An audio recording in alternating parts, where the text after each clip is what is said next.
Good morning, everyone, and thank you for taking time out of your busy schedules to participate in our quarterly Info Bite, sponsored by Quest Equality and Inclusion Council and produced by your employee resource groups.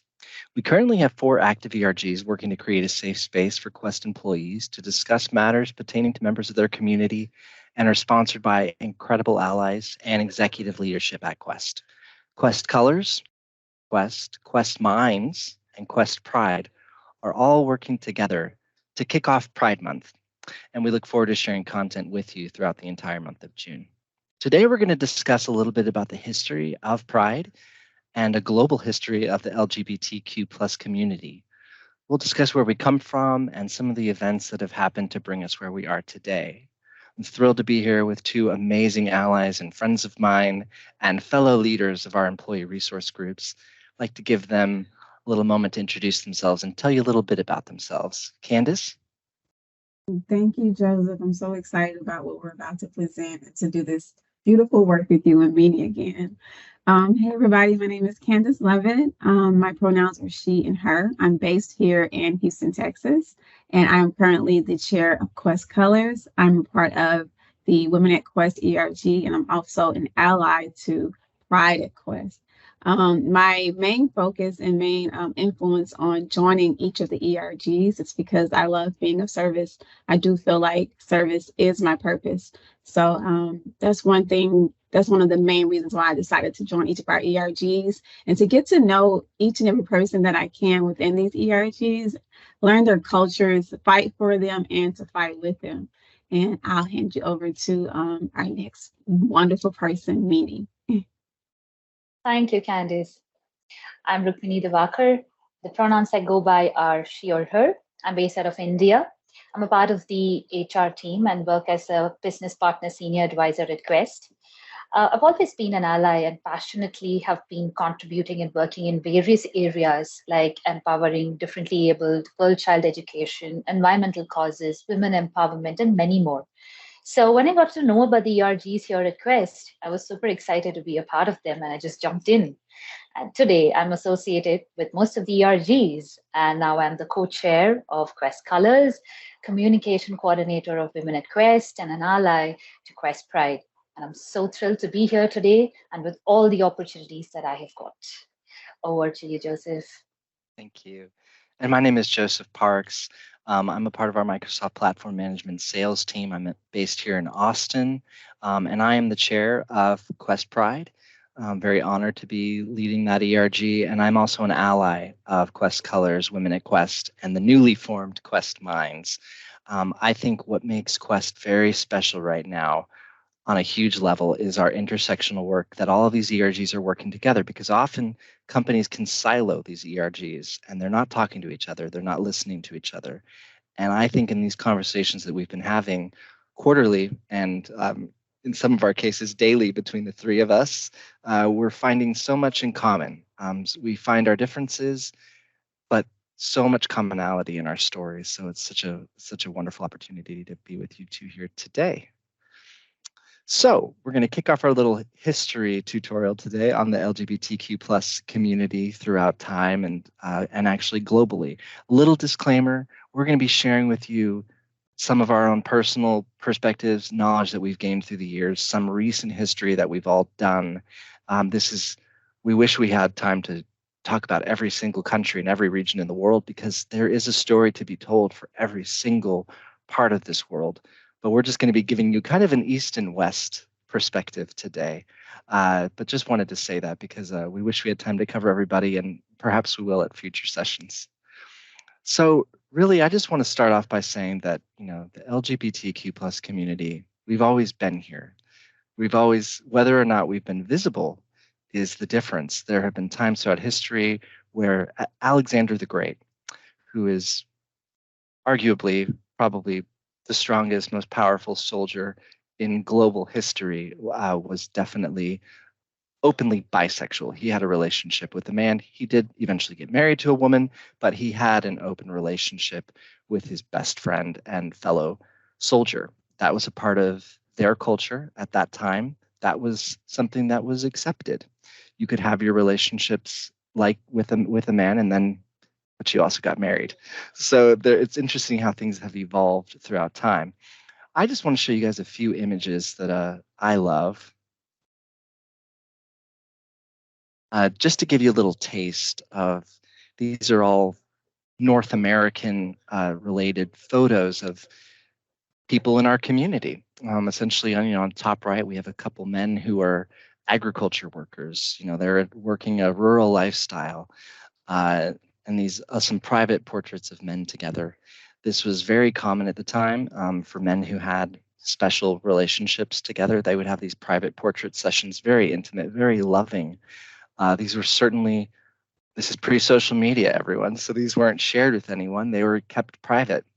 I actually, on a personal level, my grandfather was a veteran, mixed race, and definitely did not in any way identify with the LGBTQ plus community. But after he passed away, I found photos in a box of him, and they were similar to these. They were him with a gentleman that he was clearly very close to. Now, where that relationship went, I'm not really sure, but this just kind of shows you how things have evolved through time, and this was kind of under the radar, relationships like this.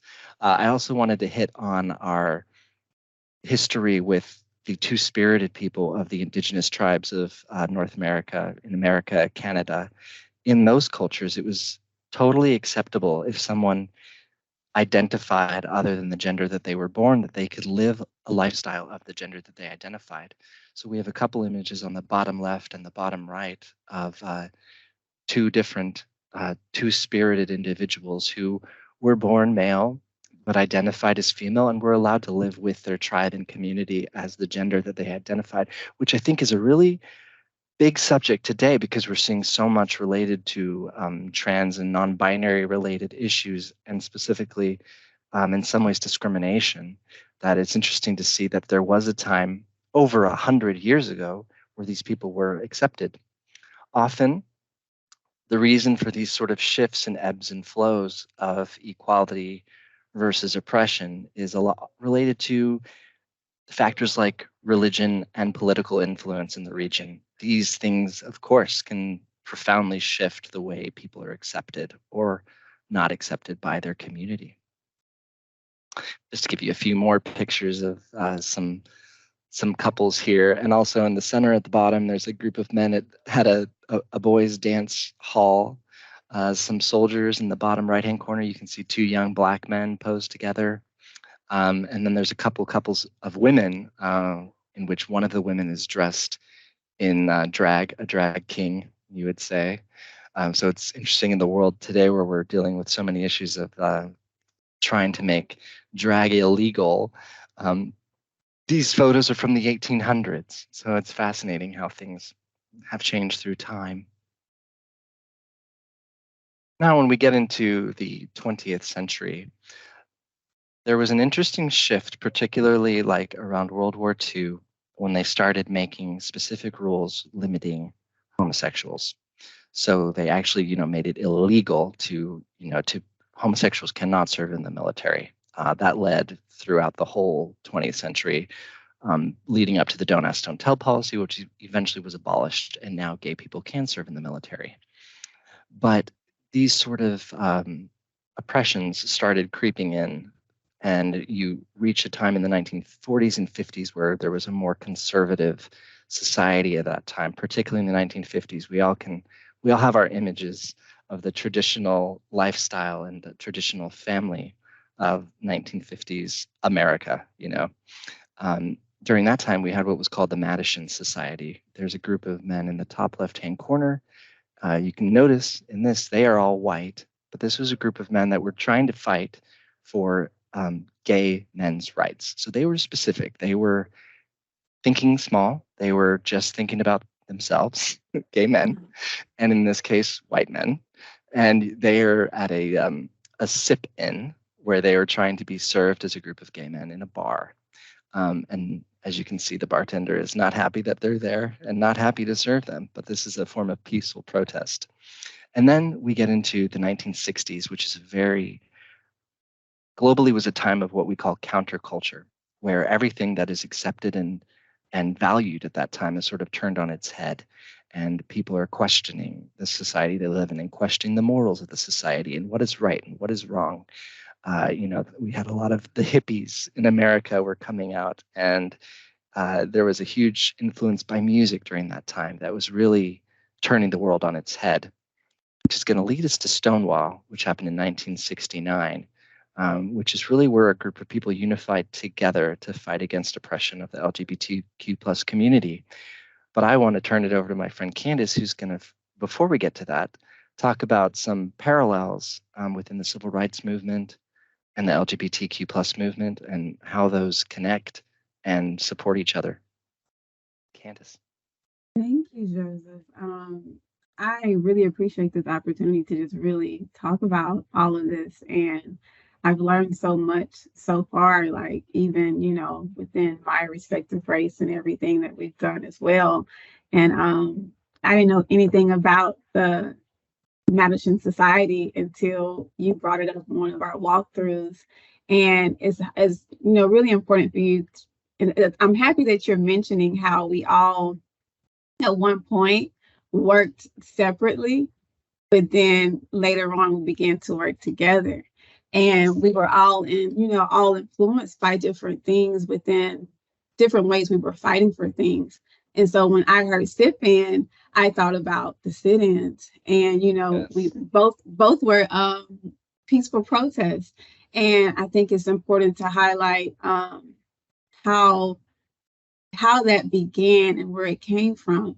And I remember when I think a lot of us went through the situation of Black History Month in school. And I know for me, one of our prominent figures is MLK. And my teacher spoke about how he, really, I wouldn't say perfected, but really adopted the nonviolent way of trying to gain peace and liberation for us. And I remember her speaking on one particular person, and I couldn't remember his name up until I began doing more research. And I came across both Leo Tolstoy and Mahatma Gandhi. And these two men were considered men of peace. And even as far back as history with them, you can see them practicing allyship and intersectional work. Gandhi was inspired by Tolstoy. Tolstoy wrote a book called A Letter to a Hindu. And in that book, he stated the premise of using nonviolent protest or passive resistance to combat colonialization. Because, for Indians at one point, they were in the process of going through the being colonized, and he imparted this knowledge to them. And then later on, MLK, he used that, for, with us alongside, within our civil rights movements that we've seen throughout history, with the March on Washington in 1963, the sit-in protest that happened in Greensboro, North Carolina, the People's Campaign, even with as far back as Claudette Colvin inspiring the Montgomery bus boycott with Rosa Parks, and even as far into the rest of the Freedom Riders and the Mildred and Richard Loving case that happened. And that was, based on two regular people wanting to be married. Imagine how mind-blowing that is. Just two people can't be married based off of the color of their skin. And they were just regular people that became activists for that particular right. And then we also had the Selma to Montgomery marches. And I also wanted to share how I knew about the freedom rides, and I kind of knew about Mr. Bayard Rustin and how he was an activist at that time, but I did not know that he was an openly gay Black man. So they don't teach us that in history classes, do they? No, I knew about him, but I didn't know that. Right, they didn't teach us that, and it's just, as we said, left that out. They're like, hey, we don't keep this to ourselves, but just the idea of and the power of intersectional work, like Bayard Rustin worked very closely with MLK. He was one of MLK's advisors for the I Have a Dream speech in the March on Washington. Bayard went on to work with an ally, George Hauser to create the Congress of Racial Equality, and that's CORE. And through that, they created the Freedom Riders movement in 1961. And with that particular nonviolent protest, via a bus, they just decided to combat segregation through having Black and white people ride on a bus through the South, knowing that they would be met with resistance. And then here's a little bit about Walter Nagel, who was Bayard Rustin's lifelong partner. Blew my mind. Just intersectionality and allyship has gotten us where we are today. And I was just blown away through all the research that I found on that. And I wanted to touch on a few other prominent figures and faces in time in terms of Black and brown queer people. We had James Baldwin, who was a master of being a novelist on gender rights, gender education, and bisexuality. Lorraine Hansberry, who was a playwright who created the masterpiece of Raisin in the Sun. She was a part of an organization created by Rosalie Bamberger, who was a Filipino lesbian woman, and that she created this particular society as a safe space for lesbian women to just come and socialize, because throughout history, it has been known that police would raid bars where they knew that people within the LGBTQ plus community were socializing. So Rosalie was a pioneer of creating a safe space for lesbians at that particular time. We also had Audre Lorde, who is, to me, another queen of intersectional work and intersectionality. She was also a Black lesbian woman that wrote about the importance of intersectionality. And she believed that none of us are free. If I'm not free unless all of us are free. And we have to fight along with each other and for one another. Ernestine Eckstein was also a member or daughter of Velitas, and she was one, if not the only, Black woman to just really picket with the annual reminders. And these, she was an ally to gay men at that particular time, who were like reminding people like civil rights is not enough, because civil rights is just one thing and human rights is another thing. And of course, we also have Marsha P. Johnson, who fought with her ally and best friend. Both of these her best friend, Sylvia Rivera. Both of these people were trans women of color. And I'll let Joseph speak more on Stonewall, because these two women were at the front lines of that particular historical moment. Over to you, Joseph. Okay, so we're going to go back to a little piece of history that leads to Stonewall in the 1960s. So basically, as I mentioned, we had this time of counterculture, and we had people that were starting to unite. A little history on Stonewall. What was Stonewall? Stonewall was called the Stonewall Inn, and it was one of the few establishments that would serve homosexuals, and trans people would also be there as well, and people of color. And this was illegal at the time. You were not legally allowed to have an establishment catering to our community. They were actually owned by the mafia, but don't be fooled. The mafia were not being allies to the LGBTQ plus community. It was all about profit. It was all about, we'll take the gays' money, but then we're going to call the cops and we're going to have them raid our own bar. So basically, they'd let everybody come and drink and party and get drunk and spend their money. And then toward the end of the night, they would plan a raid and the cops would come. They'd arrest everybody. They would very brutal assaults, public shaming, they'd have photographers there, and people's pictures would be in the New York Times the next day, and you'd be publicly outed, which at that time was easily a fireable offense and could really ruin people's lives. Finally, on one night in 1969, in June, which is why we celebrate Pride Month in June, the community had had enough. And the first people to really step up, and this is worth always mentioning because people forget it, but it was our people of color, our brothers and sisters, people of color and trans, who were the first people to really stand up. And I think part of that is because they are the most oppressed. It is so much harder, to have that experience. It just adds layers of oppression because, obviously. And they fought against the police brutality, riots ensued for days. And then annually, it started becoming a pride march in honor of the events that happened in 1969 at Stonewall. It has always been about activism and about fighting for the community and whatever efforts we had. So through the 70s, it was definitely all about the gay liberation movement. And then as we hit the late 70s and through the 80s and 90s, of course, a huge emphasis of that was the AIDS epidemic and how it was affecting the whole world because a lot of countries and a lot of leaders were not even acknowledging AIDS, that it existed, and how many people were dying. So the Pride March became a huge platform for them to say, we're here, people are dying, don't be silent. And to this day, it is still a very important to remember that it is a place for activism and pointing out the things we're working on. I will say, though, today it is very celebratory in nature.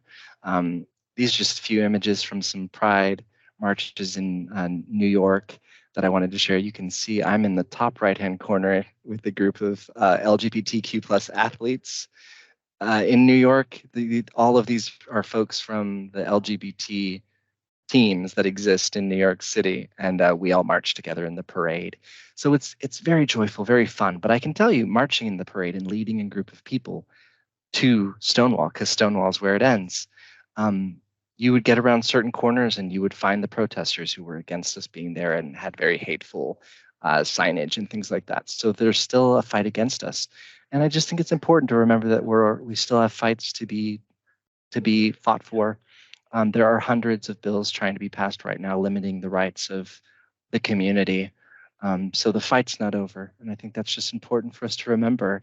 I also wanted to share some images that Candace provided. Do you want to tell us a little bit about them, Candace? Yes. So these are my friends. At the top you see one of my best friends, Corbett. He's in one of my plugged shirts that I created specifically for Love is Love. And that's him grinning like a little Cheshire cat. That's my guy. On the other side, you see my other two best friends, Brock and Jamal. And these are just a few of my my friends that I've been an ally to. They've taught me so much about love, about what real love is, how to be valued as a woman. They've been an ally to me as well. And just being able to highlight them and celebrate them when they're ready to celebrate. It's just amazing. And it's been a really enriching part of my life, just being loved by them and affirmed by them. Thank you so much. So now we're going to turn it over to our colleague Rukmini to give you a totally different perspective from a different part of the world. Thank you, Joseph. Thank you, Candice.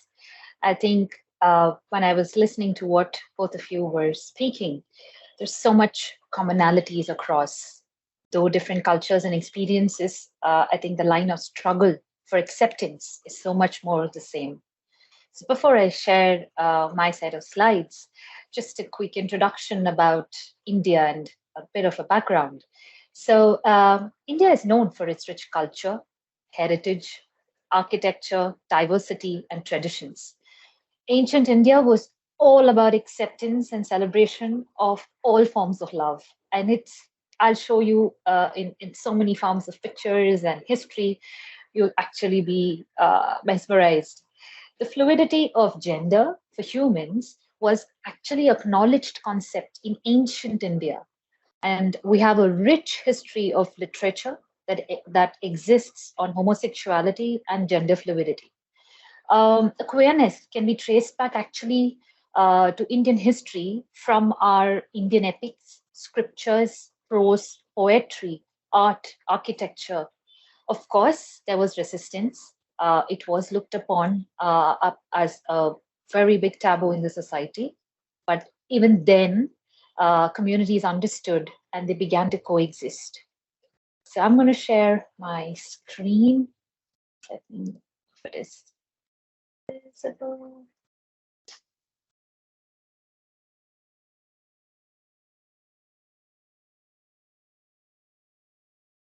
There you go. All right. So, like I said, I'm going to take you through a few pictures and talk about it. These are temples of Puri and Tanjore, which portray explicit images of queer couples. And I know the pictures are very small, but these intricate architecture work that is done, you will see sculptures and stories of queer couples that's being done in these old temples. The next example is a Khajuraho temple built by a son for his mother that depicts human passions. And there is another one, Ajanta and Ellora caves. Here you will see the images at the Buddhist monastic caves, which have glimpses of homosexuality. And these are just very few that I'm showing you. And these are all UNESCO sites. They're all monuments where you have, I think, crowds of people who come every day. These are tourist spots. People come, see, visit, learn the history, learn about what's happened here, why these temples were built, and there are beautiful stories behind it. And it's maintained really well because it's a UNESCO monument. Going back, we have something called as the Vedas. So for a society, there are rules and regulations like you need to live like this, you need to do this, like how we have our constitution now. But we didn't have constitution then, right? So we had the Vedas. And here you would see 4 Vedas. That's the Rig, Yajur, Sama, and Atharva Veda. I'm going to talk a bit about Rig Veda. So one of the references in Rig Veda is a tale of Varuna and Mitra. They are the same-sex couple believed to be representative of the 2 halves of the moon. And there's pages about it, beautiful stories, why that happened, etc. The other set is the Arthashastra and the Manusmriti. So when you have books which tell you what you do, how you lead your life, there were also the Kautilya's Arthashastra or the Manusmriti, which talks about the laws, the rules and regulations governing the society. So in Hindu mythology, there are various mentions of homosexuality. However, there are evidences of them being disapproved as well.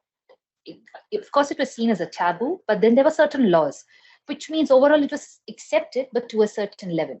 So if you crossed that level of boundary, you had a list of punishments. At that time, it was not money. It was you need to offer some grains or you need to do some kind of a community service. So this list of rules and regulations and punishments that was mentioned if you crossed that particular line. These two are the greatest epics in the for Hindus, the Ramayana and the Mahabharata.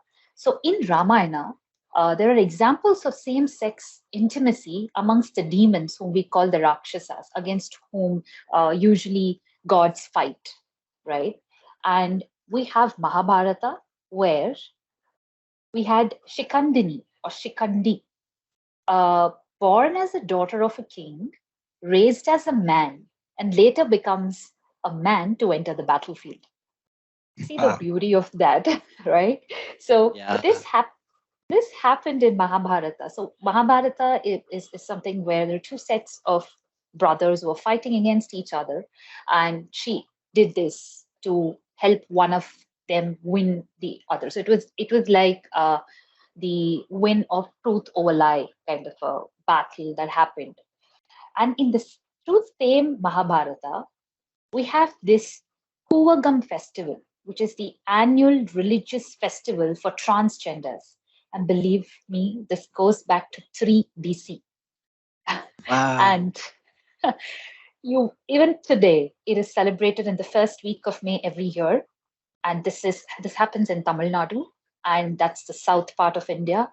People come from all over the world to celebrate this festival. It's a beautiful week where they celebrate festivals, around celebrating transgenders.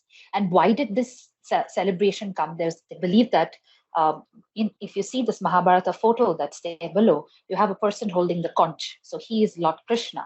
So during the battle, it's believed that he takes the form of a lady. So Lord Krishna takes the form of a lady to provide a boon to one of the fighting members to win him over onto the other side. So he says, yes, I'll come to the other side and help you win.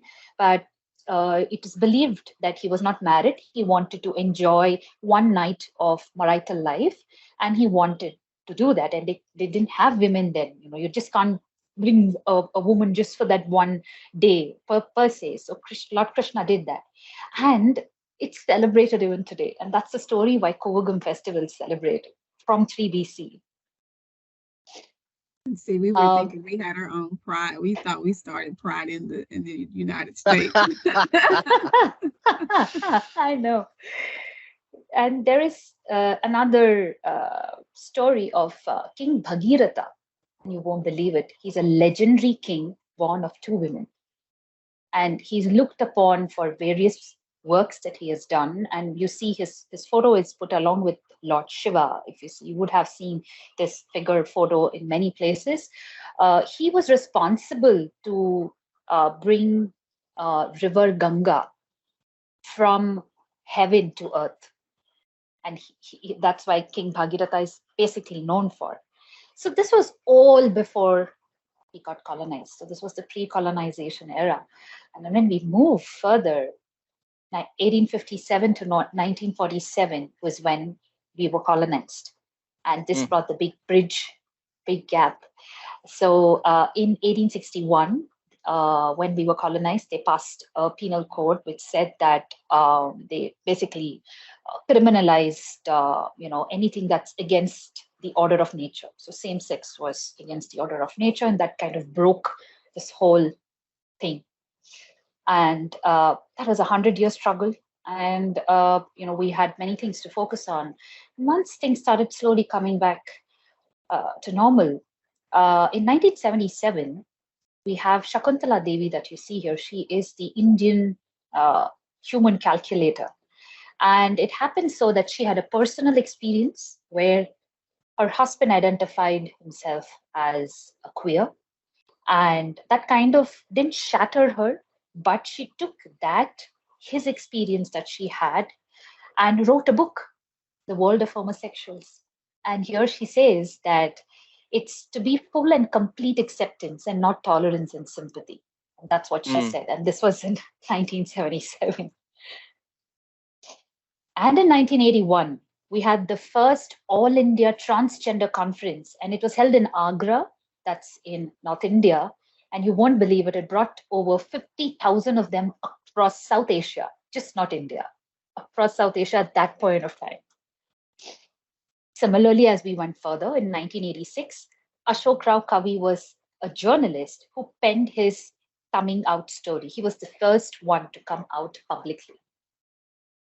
And today he runs the Humsafar Trust. You see that in the background, and that helps the LGBTQ plus community. And he was also the reason why we have the India's first Queer Men magazine. And he launched that in 1990, and it's still in production today as well. All this was happening. And in 1994, the transgenders were legally granted voting rights as a third sex in India. And it was in 1994 that they finally decided to challenge Section 377. And it was a long struggle, and we achieved that in 2018. They decriminalized it in 2018. So from 1994, I mean, if you read that story, there was back and forth, and you can see the kind of struggles. Just put a few pictures here, but there were a lot of people who were anchoring this entire struggle. So this happened in 2018. When we go further, in India, the first Pride Parade was held in Kolkata on 2nd July 1999, and it was called the Kolkata Rainbow Pride Walk. And it is the oldest Pride March in South Asia. And they didn't stop there, it just went on all across India. And today, recently in 2023, in January, we had a Queer Pride March in Delhi, which is the capital of India. And very recently in March, we had one in Mysore, which is the southern part of India. So we didn't stop. It's just going on and on, where we're working, struggling, fighting, but more than that, celebrating. And today, India is home to tens of millions of LGBTQ plus people. And since Section 377 was decriminalized, the next step is we need equal marriage rights. However, attitudes to sex and sexuality still remain largely conservative in India because of that long gap, colonization, pre-colonization, post-colonization. We lost that entire, history, and people started thinking that it's not right. So the conservative ideas still remain. So over the years, acceptance of homosexuality has grown in India, though. A PEU survey in 2020 had 37% of people saying it should be accepted, over 15% in 2014. But despite this change, attitudes to sex and sexuality still remains largely conservative. And activists say that most LGBTQ plus people are afraid to come out even to their friends and family. And attacks on same-sex couples routinely make headlines, which we see in India. Mm. So a lot of attention is focused on what's happening in the top court, that's our Supreme Court. We wish that there is a favorable decision that will come out. And if that happens, then we will be the 35th country to legalize same-sex union and set off other momentous changes in the society, because Act 377 gave way to legalize rest of the things, and now they're challenging the Marriage Act. I think that will further go and challenge the acts and laws that we have for adoption, divorce, inheritance, and many more laws that we have where, it's not mentioned, or it kind of challenges same sex. So that's about India. And to end my part, I would want to show a glimpse of percentage across the globe who say homosexuality should be accepted by the society. And if you see all across the regions, it's just up. Of course, there could be some regions which are low in their percentages. However, it's a new beginning. And we've got a long way to go, but I think this is the start. Thank you, Joseph. Positive upward motion across the board, even though it is, I love this chart because it does show how different we are globally in acceptance, but the movement is up. It doesn't seem like we're going backwards in any way. Progression, no regression. Yeah, exactly.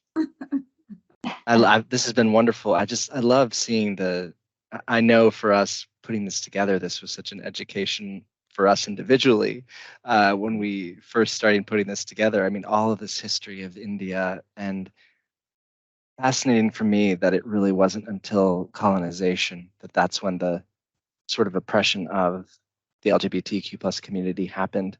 That influence is what made a shift. Any final thoughts from you two on the experience of this? I think it's just, I don't know, I felt myself getting emotional a few times. I think the cherry on top for me was just really looking into Leo Tolstoy and Gandhi, and just that trickling down into everything that we presented today, and just how, like I said earlier, how the importance of intersectional work and allyship has really pushed us to where we are now. Even if we just strip away, just not saying that I would want to, but just if you just really think at the core of, if we just start at our races and our genders right now, had it not been for all of these acts that were passed, like the Loving Act, where, those two people who were just regular people wanting to be married, and at one point it was deemed illegal. And Tolstoy and Gandhi influencing Martin Luther King to pick up to adopt, nonviolent protest. And, even though we, at one point, even for, the Gay Liberation Front and the Black Panther movement coming together, because they were more radical in your face and more, right. like, even because, at times I found that oppressed people as well. And it's so strange that we do that to each other. But just knowing that all the work that was done before us will allow us to be on this call today and talk about this. Think about us right now in maybe the 1950s. This would be non-existent. Right. That was just my thoughts on how just that hard work turned into this beautiful work today. Exactly. And imagine what it's going to be probably in 2050. The next generation. It's going to be beautiful because of what we are doing. I think it will give them that next level, the next step, and probably give them a world, a society where there is more level and higher levels of acceptance and amongst society. Because ignorance is something that's not right.